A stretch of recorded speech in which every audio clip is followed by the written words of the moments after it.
জন্মদিন আজকে আমরা বিজেপির পক্ষ থেকে সেই জন্মদিন সাড়ম্বরে প্রতি জায়গায় পালিত হচ্ছে। আজকে আমরা এই ব্যাঙা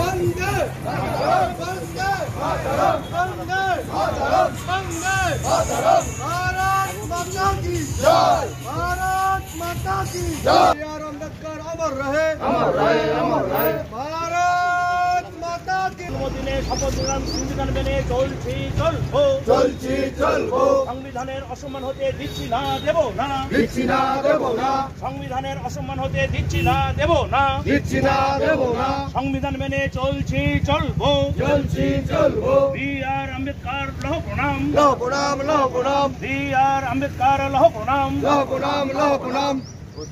বন্দে মাতরম वंदे मातरम বন্দে মাতরম वंदे मातरम বি আর আজকে আমাদের সংবিধান প্রণেতা ডক্টর ভীমরাও আম্বেদকরজির 134তম জন্মদিন উপলক্ষে গোঘাট বিধানসভার ডাঙ্গাই মোড় মাথায় যে আম্বেদকরের যে মূর্তি আছে সেখানে আমরা পরিষ্কার করে সংবিধানের মাধ্যমে সংবিধান পাঠ করে আমরা এই কর্মসূচি পালন করি। কারণ উনি সংবিধানে যা লিখে গেছে আজকে পশ্চিমবঙ্গে তার সংকট দেখা যায়। তো এই সংবিধানকে মান্যতা দিয়ে পশ্চিমবঙ্গ চলুক, এটাই আমাদের দাবি। তো আজকের যে পরিস্থিতি দেখতে পাচ্ছেন পশ্চিমবঙ্গে যেভাবে চলছে, এই পরিস্থিতিতে দাঁড়িয়ে সংবিধান সংকটে আছে। তো তার জন্য আমরা পশ্চিমবঙ্গে নির্দিষ্ট একটা দাবিও জানিয়েছি। আজকের এই কর্মসূচিতে আমাদের মধ্যে যারা উপস্থিত আছে আমাদের লোকসভার প্রার্থী অরূপরা, 4 জন মণ্ডল সভাপতি আছে। এই মণ্ডলের সভাপতি প্রশান্ত পাল, পার্শ্ববর্তী আরও 3টে মণ্ডল সভাপতি রাজু রানা, সুপর্ণা ধুল এবং তমাল সহ আমাদের এখানে উপস্থিত আছে বাকি কার্যকর্তারা সবাই আছে, পঙ্কজ সমিতা থেকে শুরু করে সত্যতা আছে। তো এই কর্মসূচি শুধু আজকে ডাঙ্গাই মোড়ে নয়, আমাদের আরামবাগ শান্তিপুর জেলা বিভিন্ন জায়গায় পুরসুরাতেও আমাদের 4টে মণ্ডল আছে। 4টে মণ্ডলের মেন পয়েন্টে স্বচ্ছ ভারত এবং এই কর্মসূচি পালন হচ্ছে। বিকালে যাবো সেখানে।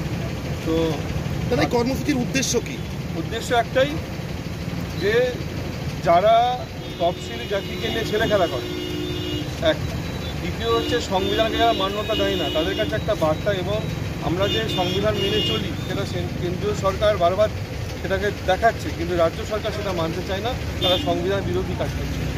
সেই জন্যই কর্মসূচি না, এটা আমরা প্রতিবারই করি এবং এবার এটা আরও বেশি করে হচ্ছে, পরে এটা বাড়বে।